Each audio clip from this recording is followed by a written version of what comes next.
संस्कृत भाषा में रस्सी को गुण कहते हैं। बंधन का मूल ही गुण है। किसी तरह का भी आप में गुण आ जाए, उस गुण से आप बंध जाएंगे। तोता में मीठा बोलने का गुण होता है, पढ़ लेने का गुण होता है, दोहरा देने का गुण होता है, तो लोग तोता को पिंजड़े में पालते हैं। कौआ का ना रंग अच्छा, ना रूप अच्छा, ना बाणी अच्छी, निरे कौआ कांव कांव करते डोलते। कौए को कोई पिंजड़े में आज तक बंद नहीं करता है। तोता मीठा बोलने के कारण, जल्दी सीखने पढ़ लेने के कारण तोता बंधन में आ जाता है। बंधन ही मूल है। अब दो भाव हैं।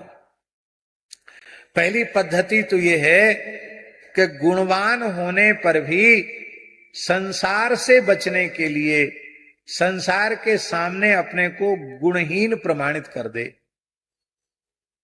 सीधे साधे शब्दों में कहें तो जानबूझकर पागल बन जाए। दुनिया के लोग समझ रहे माथा फिर गया है, किसी काम का नहीं है, जड़ है, अंधा है, बहरा है, गूंगा है, किसी काम का नहीं है। जब तक तुम संसार के लायक बने रहोगे, तब तक संसार तुम्हें छोड़ने वाला नहीं। मरणासन्न पड़े होगे ना हॉस्पिटल में, तो वहां भी इंजेक्शन दे करके जबरदस्ती थोड़ी चेतना ला करके, कहीं अंगूठा लगवाना होगा, कहीं साइन करवाना होगा तो करवा लिया जाएगा। कुछ बयान दिलवाना होगा तो उल्टा पलटा बयान भी दिलवा दिया जाएगा। लेकिन इन्हें पता चल जाए कि अब ये हमारे किसी काम का नहीं है, तो संसार की ऐसी विचित्र गति है कि संसार उस व्यक्ति की उपेक्षा कर देता है जिसको समझ लेता वह हमारे मन का नहीं। और आपको हमारी बात पर विश्वास न हो, इसका प्रयोग करके अपने घर में देख लेना। चौहान जी, सब काम छोड़ दो एक साथ। खेती छोड़ दो, घर का व्यवहार छोड़ दो, होटल छोड़ दो, दुकान छोड़ दो, सब छोड़ दो। और अपने परिवार से कह दो कि अरे क्या हमने सब मन दे दिया ना तुमको, और शरीर से कोई काम उनके ना आओ, तो थोड़े दिनों में घर वाले कहेंगे कि चले जाओ वृंदावन मलुकपीठ, गुरुजी के पास रहना, अब तुम्हें हमारी जरूरत नहीं है, हम सब काम अपने आप संभाल लेंगे। कहेंगे कि नहीं कहेंगे? संसार जब तक ये समझता है कि ये हमारे लायक है, तब तक वो छोड़ता नहीं।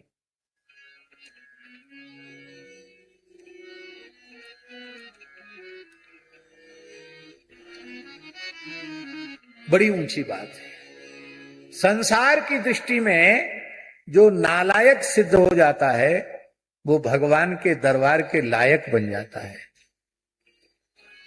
और जो संसार की दृष्टि में लायक सिद्ध हो जाता है, वो भगवान के दरबार के लिए अयोग्य सिद्ध हो जाता है।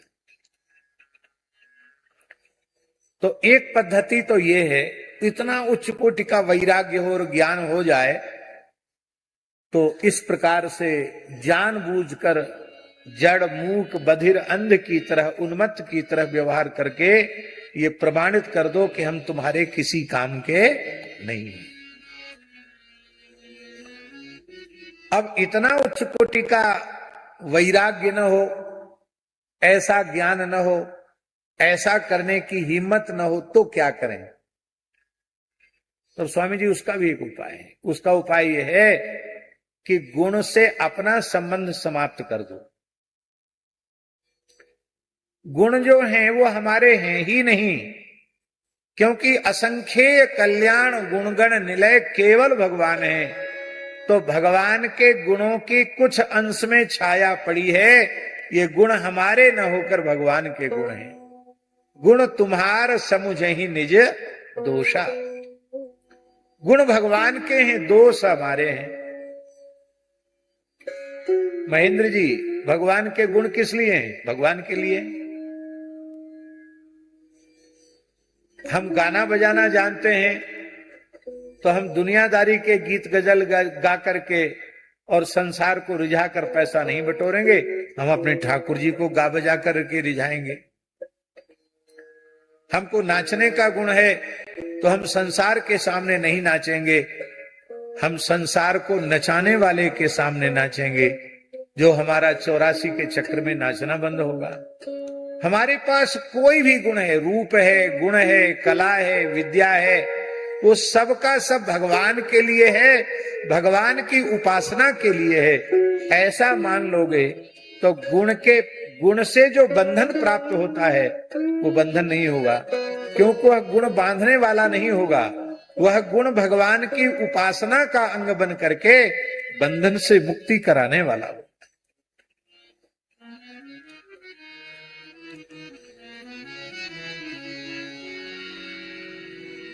स्कंद पुराण में लिखा है, स्कंद पुराण में लिखा है कि जो लोग गायन वादन नृत्य के द्वारा अत्यंत निष्काम और निर्लोभ वृत्ति से भगवान के नाम रूप गुण लीला का कीर्तन करते हैं, वे निश्चित ही वैकुंठ प्राप्ति के अधिकारी हो जाते हैं, ऐसा लिखा है। पर सरयूदास ये तभी होगा जब लोभ का त्याग करके ये किया जाएगा। लोभ के त्याग का मतलब है भगवत इच्छा से अपने प्रारब्ध के अनुकूल जो मिल जाए उसी में अपना निर्वाह करना। इसे धन प्राप्ति का साधन न बनाकर, ये भले ही इससे धन प्राप्त हो रहा है, उससे भगवान के दिए हुए परिवार का पोषण हो रहा है, लेकिन ये भगवान की उपासना की वस्तु है, हम भगवान को प्रसन्न करने के लिए कर रहे हैं, ऐसा भाव अपने मन में पक्का रखना। माई मेरे श्याम